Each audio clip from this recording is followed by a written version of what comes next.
I've never been someone who thought dating apps would be the start of anything real. But after moving to Boston and working remotely for nearly a year, the silence in my apartment started to feel a little too loud. My friends kept telling me, just try it. Worst case, it's a free dinner. That's not exactly my idea of a good time. But still, I downloaded the app. Tinder was overwhelming. Swipe after swipe. I started feeling like I was trapped in an endless stream of gym selfies and shirtless bathroom pics. Just when I was about to delete it for good, I came across Evan's profile. No shirtless mirror selfies, no cryptic bios, just a candid picture of him sitting in a coffee shop, holding a paperback copy of Norwegian Wood by Murakami. That caught my eye. His profile said, "If you're into late-night drives and long convos about weird dreams, we'll probably get along." Cheesy, maybe, but something about it felt refreshingly honest. So I swiped right. We matched instantly. The first message came from him. Okay. Confession time. What's the weirdest dream you've had this month? I laughed. Not sent a cry laugh emoji kinda laugh, but a real one. The kind that makes you exhale and think, maybe this won't be so bad. We started chatting that evening and didn't stop for 3 days. We texted about music, favorite childhood snacks, and our irrational fears. His was squirrels. Mine was escalators. Eventually, we moved to phone calls. Evan's voice had this calm warmth to it, like someone who could read you bedtime stories and make your nightmares disappear. By day 5, he asked if I wanted to meet, and I said yes. Now, there's something I should explain about me. I have hormonal acne, the kind that flares up around my jawline, sometimes down my neck. Painful, red, inflamed. It started about a year ago, a side effect of a medication I'm on. I've tried different routines, prescriptions, even went off dairy for 3 months. Nothing fixed it entirely. It comes and goes, like an annoying roommate who never pays rent. But here's the thing, I never hide it. On my profile, I made sure to include a range of photos, some from good skin days, some from bad. I didn't use filters. I didn't cake on makeup. What you saw was what you got. I even sent Evan a few real-time selfies when we were texting, ones where my skin looked relatively calm. Sure, but I wasn't hiding anything. We planned our date for Saturday evening, dinner at this small place he liked near Cambridge. We both agreed we wanted something low-key, casual. The Thursday before our date, my skin flared up. Red clusters popped up along my jawline, and a few crept toward my cheek. It wasn't the worst I'd had, but definitely noticeable. I debated whether I should mention it. Should I text him and say, "Hey, just a heads up, my skin's having a moment." But something about that felt unnecessary. It's not like I had hidden it. My photos weren't edited. And besides, this is my face, my reality. If he was cool with me earlier, why would this be any different? Saturday came. I spent extra time getting ready, not to cover anything up, but to make myself feel good. I wore a soft blue blouse, my lucky pair of jeans, and twisted my hair into a half-up bun. I looked in the mirror. Yes, the acne was there, red, angry spots along my chin. But so was I, confident, nervous, but hopeful. I arrived at the restaurant 5 minutes early. He walked in 2 minutes later. He spotted me and smiled. At first, then his eyes flicked to my chin, and something shifted. His smile faltered just a little, but I caught it. "Hey," I said, standing to hug him. "Hey," he replied, voice neutral, polite. We sat. The waiter came, handed us menus, and left. I started talking about how cute the place was, the music playing in the background, how nice it was to finally meet him in person. But Evan looked distracted. His eyes kept drifting toward my face, then away, like he didn't know where to look. He nodded at things I said, but his responses were short. Then, after 5 minutes, maybe less, he leaned back in his chair and said, "I don't think I can do this." I blinked. "What?" "I'm sorry. It's just, you didn't tell me your skin was like that." I felt my stomach drop. "I mean," he continued, "you look different than your pictures." "No, I don't," I replied, confused. All my photos are unfiltered. I didn't hide anything. "You even saw real-time selfies." He gave a half shrug. Yeah, but it looked better then. I just feel like you weren't honest about it. I stared at him. Are you serious right now? I'm not trying to be rude, he said quickly. But I think you should have mentioned it. You should have said something. I opened my mouth to respond, but nothing came out. My brain was spinning. Had I misled him? Was it wrong not to say, hey, just a warning? My acne's flaring up. Was that expected? Before I could gather my thoughts, he stood up. I'm sorry. I just can't do this. And just like that, he was gone. I sat there, alone at the table, still holding my menu, my face burning, not from embarrassment, but from the heat of rising tears and the ache of rejection that felt both superficial and deeply personal. I didn't cry right away. Instead, I just sat there, blinking at the empty chair across from me like he might suddenly come back and say, sorry, I was being an idiot. But he didn't. The door had barely finished swinging shut when I realized this wasn't a misunderstanding. This was exactly how he meant to leave. The waiter came back a few minutes later and asked if I was still waiting on someone. I smiled, fake, brittle, and said, actually, I think I'll just do takeout. I paid for a sandwich I no longer had the appetite for and walked out with a brown paper bag I couldn't care less about. Boston's streets were glowing under the early evening lights. People laughing, walking, holding hands. I kept my eyes down, hands shoved into my coat pockets, trying not to let the sting in my eyes turn into full-blown tears. I had gone through breakups before, real, painful ones, but this felt different, sharper. Like being judged for something that wasn't just surface level, but part of me. My skin, yes, but more than that. My honesty, my vulnerability. And all I could think was I really supposed to warn him? Back at home. I dropped the takeout on the counter and went straight to the bathroom. I turned on the lights and stared at my reflection. Redness, swelling, a constellation of breakouts running from my chin down my jawline, a few peeking around the curve toward my cheek. Angry, visible, but also me. My eyes were tired. My lips were pressed into a tight line. My skin was going through a rough patch. Yes, but it wasn't hiding anything. This was the same face in those pictures.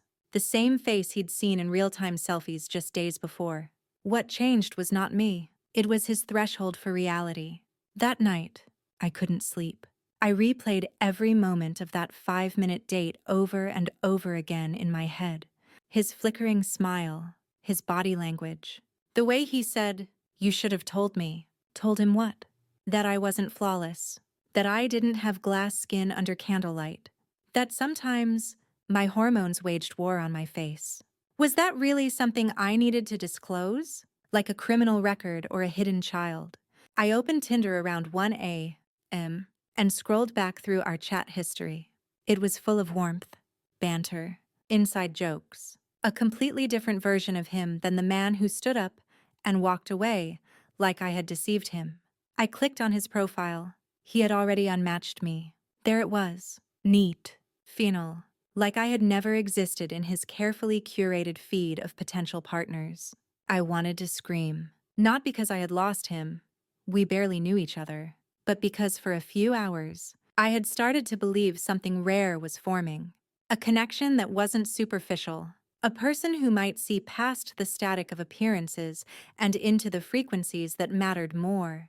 I picked up my phone and opened my notes app, not to write to him, but to write for myself. Dear future me, I typed.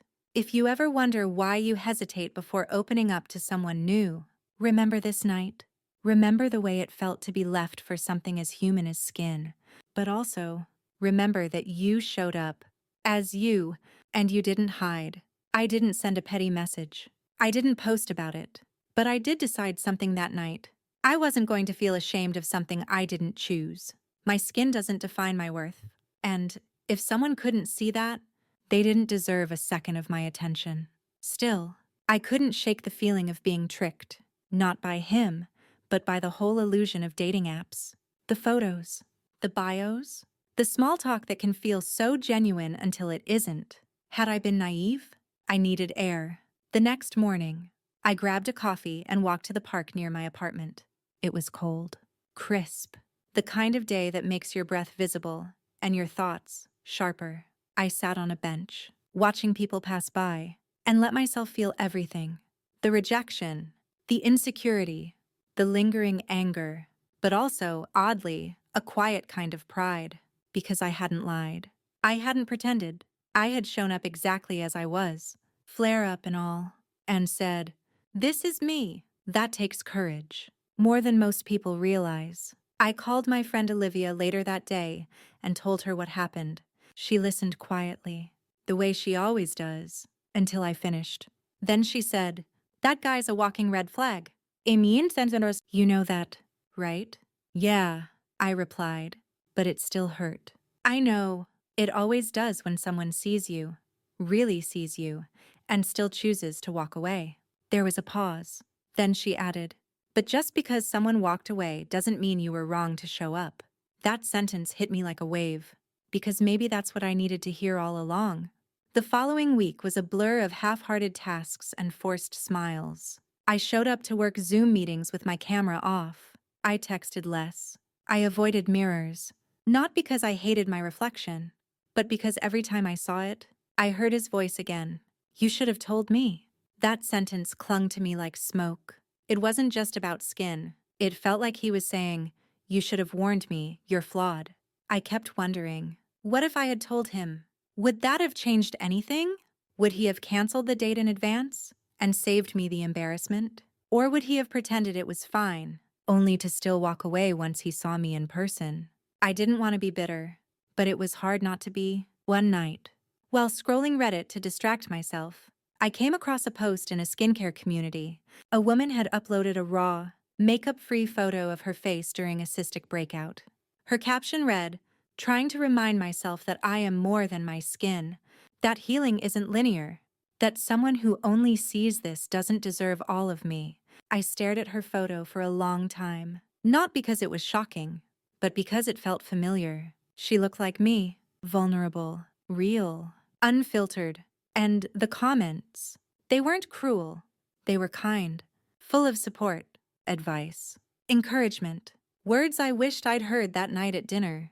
Without thinking too much, I took a photo of myself. No filters, no angles, just me in the soft light of my bedroom, acne flaring quietly along my jaw. I opened my Instagram. I hovered over the post button for a full 5 minutes before finally tapping it. Caption: "Not hiding, not apologizing, still worthy." It wasn't for attention. It was for me. A declaration that I wouldn't be ashamed of existing in the skin I had. What I didn't expect was what happened next. Messages. From friends I hadn't spoken to in months. From women I barely knew. Even a few guys. They said things like, "I needed to see this today. You're so brave. I've been hiding behind filters for years. Thank you for reminding me I'm not alone." And one message, from a guy I had gone to college with but never really talked to much, simply said, "This is the realest thing I've seen all week. Thank you for being you." I cried reading those messages, not because I needed validation, but because for the first time in a long time, I didn't feel alone in this. But then, 3 days later, I got a message I wasn't expecting, from Evan. Just his name appearing on my screen made my stomach twist. I opened it hesitantly. "Hey, I saw your post. I've been thinking a lot. Can I say something?" I didn't respond right away. I didn't owe him anything, but curiosity got the better of me. And the next morning, I typed back, "You can say something. I can't promise I'll answer." His reply came fast. I was a jerk.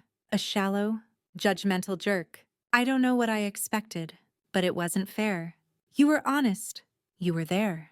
And I made you feel like you weren't enough because of something as normal as skin." I've been thinking about it every day since. I stared at the screen. My heart didn't leap. I didn't smile. I didn't feel vindicated. I felt tired, because it wasn't about an apology anymore. He had seen me at my most real and chose to leave. And now that the world had seen that same version of me and embraced it, he wanted to come back. But healing doesn't leave space for people who only show up once it's convenient. I typed a single sentence. "I accept your apology, but I'm not interested in continuing this." He read it. No reply. That was the end of it. And somehow, I felt lighter. I told Olivia later that day, and she responded with a slow clap over FaceTime. "I swear," she said, "if this were a movie, that would have been the scene where you finally choose yourself." I laughed, not because it was dramatic, but because it was true. In the weeks that followed, something shifted inside me. It wasn't dramatic or loud. It didn't involve deleting apps or swearing off dating forever. It was quieter than that, more subtle, like a layer of skin shedding, not the painful, inflamed kind, but the kind that comes with healing. I started noticing things again. The way the morning sun hit the kitchen counter just right when I made coffee. The feel of a warm hoodie fresh out of the dryer.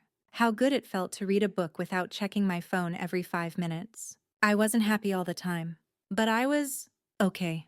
And sometimes, okay is a pretty powerful place to be. One Saturday, I met up with Olivia for brunch. She took one look at me across the table and said, "You look lighter." Lighter. I smirked. "Are you saying I've lost emotional baggage?" She grinned. "Exactly that." I sipped my coffee and stared out the window for a moment. "It's weird," I said. "I thought that whole thing with Evan would make me want to hide more, be more careful, but it kind of did the opposite." "How so?"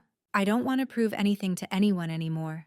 Not about my skin. Not about being low maintenance or the cool girl or whatever. I just want to be fully me. And if that's not enough for someone, I'd rather know sooner than later." Olivia leaned in, resting her chin on her hand.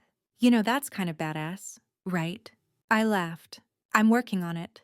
That afternoon, I went home and reopened my Tinder account. I wasn't in a rush to meet anyone, but I didn't want fear to keep me from trying again. This time, I rewrote my bio. No more vague quotes or cute references to TV shows. Instead, I wrote, "I'm someone who believes in honesty, in showing up exactly as I am, even on bad skin days. If that scares you, swipe left. If it doesn't, we might have something to talk about." It felt bold, but also freeing, and slowly, I began to attract a different kind of message. Guys who started conversations with, "Thank you for being real," or "Your confidence is refreshing." I knew not all of them would lead somewhere, but I also knew I wasn't performing anymore. I wasn't trimming parts of myself to fit someone else's ideal. A few weeks later, I matched with someone named Sam.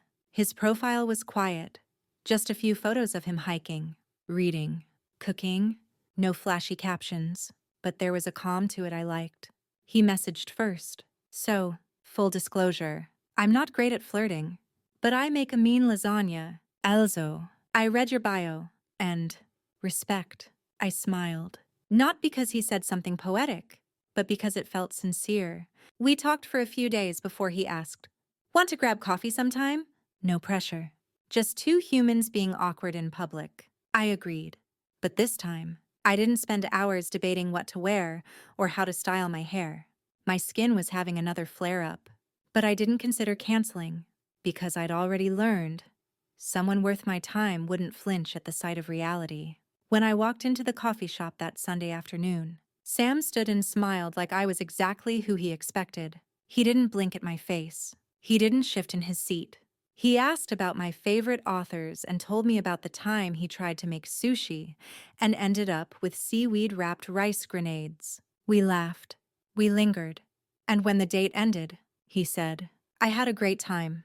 I'd love to see you again, if you're up for it." And I was, not because I needed to fill the space Evan left, but because I had already filled it myself. With grace, with truth, with a quiet kind of self-love that didn't demand perfection. That night, I journaled again. Today, I met someone new, but more importantly, I showed up again. Just like before. Same skin, same heart. This time, no one walked away. And even if they had, I would have still been proud of me. Our second date wasn't anything grand. No elaborate dinner reservations or romantic gestures. Just a bookstore.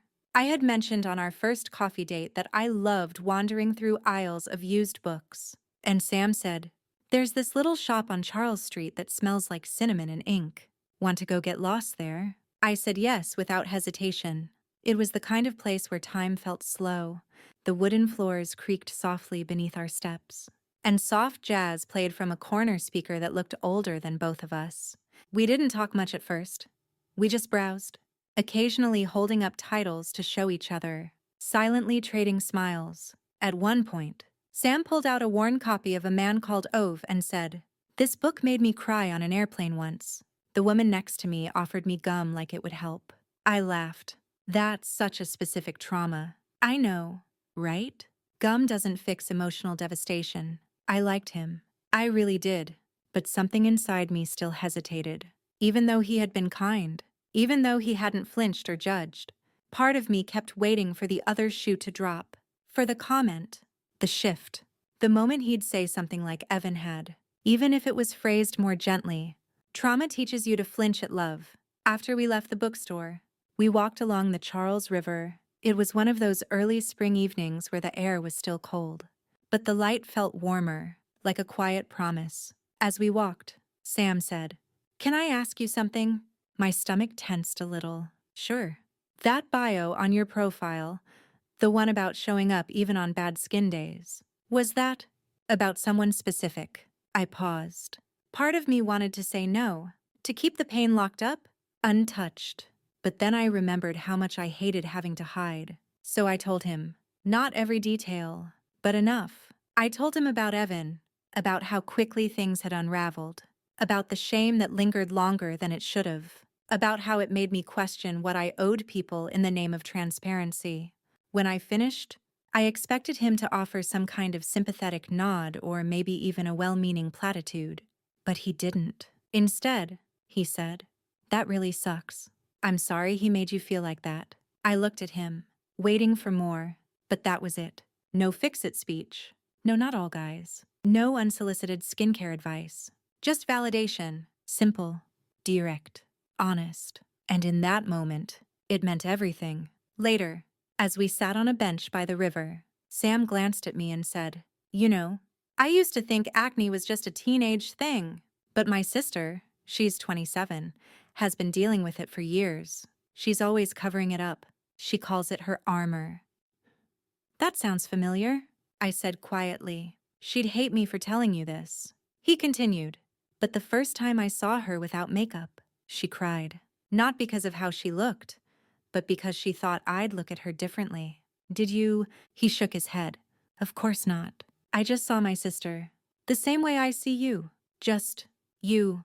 I looked down, blinking hard against the sudden sting in my eyes. Sometimes kindness hurts more than cruelty, because it makes you realize how long you've gone without it. "Thank you," I whispered. We sat there for a while longer, talking about nothing and everything, about favorite childhood snacks, weird celebrity crushes, and whether or not dogs dream about chasing things. When the date ended, he walked me to my car. No dramatic kiss, no grand promises. Just a hug, warm and steady, and quiet. "Text me when you get home." "Okay." I did. And that night, for the first time in a long time, I went to bed without replaying everything I said. Without overanalyzing, without shame, just a quiet sense of okayness, of starting again. Weeks turned into months, and little by little, my life started to feel like mine again. Not the version of my life I had tried to package for others, the carefully chosen angles, the good lighting, the best self that dating apps seem to reward. But the real, messy, beautiful one, with flare-ups and healing days, with setbacks and small wins. Sam and I continued to see each other. Nothing about us was whirlwind or dramatic. It wasn't the kind of relationship that made you want to shout from rooftops. It was the kind you whispered about late at night, with a soft smile and a full heart. He never made a big deal about my skin. Not once. He noticed it, sure. But in the same way someone notices a birthmark or a freckle cluster, like something that was simply there, part of the canvas. I remember once, when I apologized for canceling dinner because my face hurt too much from a breakout. He just said, "No worries. Let's do takeout and blankets instead." No pity, no discomfort, just understanding, and that made all the difference. But this story isn't about falling in love with someone else. It's about falling back in love with myself, about learning to sit with my reflection on a bad day and not wince, about reminding myself that I'm not a before picture waiting for an after, that my worth isn't a waiting room where clear skin gives you permission to enter. It's here. It's now. It always has been. I started journaling more, posting less. I unfollowed accounts that made me feel like my skin was a flaw to be fixed, not a reality to be honored. I began volunteering at a local youth center, mentoring teenage girls who struggled with confidence. One of them, Jasmine, 16, bright-eyed and brutally honest, once asked me, "How do you go out with your face like that?" I didn't flinch. Instead, I smiled and said, "Because it's still my face, and I like it, even on the hard days." She nodded slowly. "That's kinda badass." I chuckled. "Takes practice." She grinned. "Teach me." And so I did. Not just how to care for skin, but how to speak kindly to yourself when the world doesn't. How to show up unapologetically, even when you're not feeling your best. How to know the difference between someone who wants you edited and someone who wants you real. Sometimes, I still think about Evan, not with anger, not even with sadness, just as a chapter, a lesson, proof that not everyone who walks into your life is meant to stay, but they can leave behind a truth you carry with you. And mine was this: showing up as yourself isn't a risk, it's a filter. One that keeps the wrong people out and lets the right ones come closer.